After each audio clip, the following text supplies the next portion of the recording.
Muy buenas tardes, bienvenida, bienvenido a este espacio en Agendas Sin Censura Televisión.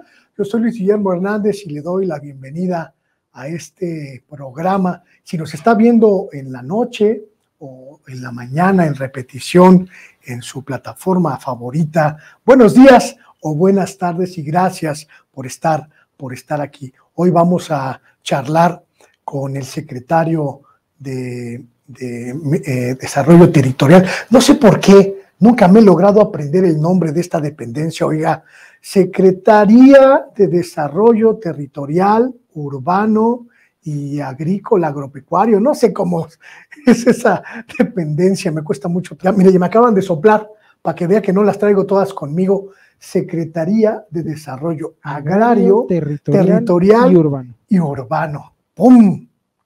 En esas estábamos cuando nos acordamos que íbamos a platicar con el titular de la SEDATU. Y mire, una entrevista que la verdad arroja muchísimos datos sobre lo que fue durante mucho tiempo esta dependencia que en algún momento fue la Secretaría de la Reforma Agraria y que después se transformó en el al ámbito territorial y al ámbito del desarrollo urbano, la Secretaría de Desarrollo Urbano y Vivienda. Esta dependencia prácticamente fue el símbolo del saqueo en el viejo régimen y en muchos casos el símbolo del fracaso total de los gobiernos, pues representado en múltiples casos de corrupción. Construcciones de vivienda paupérrima, dispendio, crisis de unidades habitacionales construidas con dinero público que eran prácticamente pueblos abandonados, concesiones de tierras a cuates, muchísimo desorden territorial y urbano que este gobierno puso en la perspectiva del ajuste. Y esta entrevista también nos arroja muchas luces sobre cuánto perdimos como país por una falta de planeación en este terreno. Vamos a ver la conversación con el titular de SEDATU, Román Meyer. Espero que le guste. Secretario Román Meyer, Desarrollo Territorial, Urbano, Medio Ambiente, etcétera. Nunca me sé el título de esta kilométrica dependencia. Sí. Gracias por la conversación con Sin Censura Televisión. Me parece que es importante hacer a estas alturas del sexenio un corte de lo que ha ocurrido en esta secretaría, donde más allá de cebollazos o de reconocimientos, sí se nota una transformación en términos concretos. La transformación de impulsar una nueva dinámica de creación de espacios públicos, la transformación de revisar todo el aparato de desarrollo urbano que estaba prácticamente desmantelado y al servicio de la corrupción, y también la transformación de una nueva forma de entender la perspectiva social en el desarrollo territorial y urbano. ¿Cómo sintetizamos estos años de trabajo, secretario? Bueno, pues muchas gracias por la entrevista. Ha sido un par de años bastante, vamos a decir, extremos. Cuando nosotros recién llegamos en el 2018, nos encontramos con una Secretaría de Estado que, si bien estaba en ese entonces en Avenida Reforma, no tenía internet. Entonces tenías un conjunto de funcionarios públicos que tenían que bajar con un USB a la cafetería de enfrente a conectar su USB. Eso es un ejemplo de lo que recibimos. Prácticamente una secretaría vacía, donde cuerpos técnicos eran no más de 3 o 4 personas. O sea, 2 urbanistas, un arquitecto, y se acabó. Hoy en día prácticamente el 70% del personal tiene un grado de licenciatura, maestría o doctorado, postdoctorado, y hemos conformado una secretaría de corte técnico. Es la secretaría más chica y más nueva del gobierno federal. Esta es una secretaría que tiene el tamaño de una dirección general de la SCT. No, sí. No estamos hablando más de 500 personas de estructura y servicio profesional, no más de 500 personas, ¿no?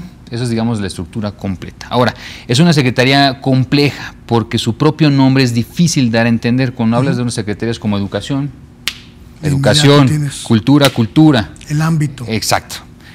Secretaría de Desarrollo Agrario, Territorial y Urbano. ¿Eso qué es y cómo se come? Es muy complejo. Pero en términos generales, nomás recordar al público que viene de lo que era la Secretaría de la Reforma Agraria.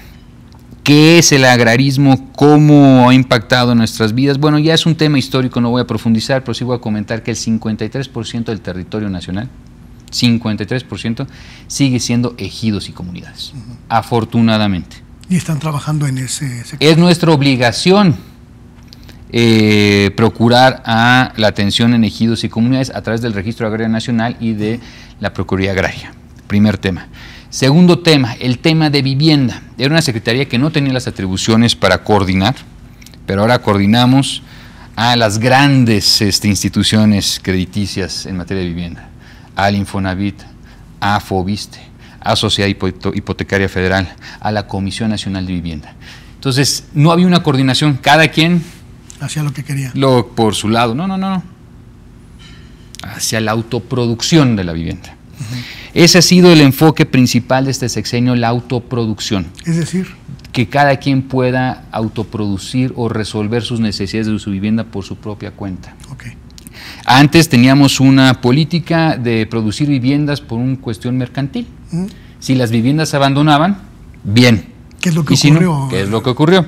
Hoy en día tenemos 650,000 viviendas abandonadas, que es más o menos la zona metropolitana de Puebla, abandonada, vandalizada, saqueada y en manos de terceros. Claro.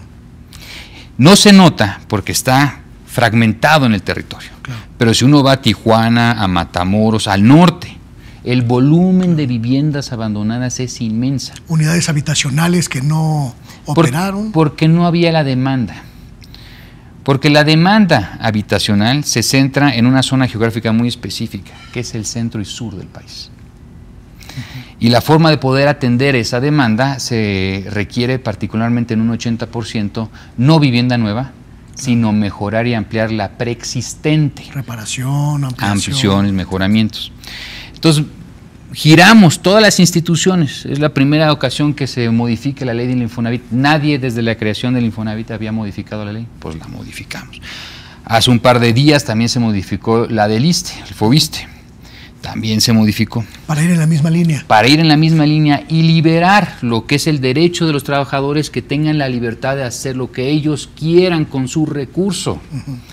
No necesitamos al Estado mexicano decirle cómo gastar. Claro. Tenemos que ser facilitadores del proceso.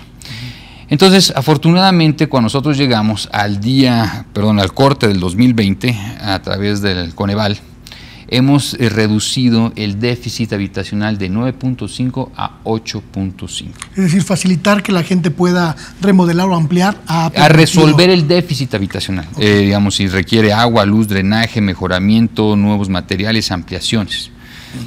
Y liberar el crédito, ¿no? Tasas preferenciales. La primera vez en la historia que el Infonavit tiene una tasa del 2.8% para los de mayor necesidad, que está por debajo de lo que sería la tasa comercial. Muchas modificaciones para poder liberar el recurso y que los trabajadores lo puedan utilizar. Y a su vez, a través de la Comisión Nacional de Vivienda, focalizar la entrega de apoyos directamente. O sea, nosotros en un 70% se lo entregamos a mujeres, nada más nos dicen su credencial de elector, ¿sí? Una carta muy simple de compromiso. Todo el mundo pensaba que el volumen de gente que iba a agarrar ese dinero y lo iba a utilizar iba a hacerse todos los financieros nos decían, no, va a ser un fracaso. ¿Qué porcentaje crees que no utilizó el recurso para una acción de vivienda? Debe ser muy, muy bajo, ¿no?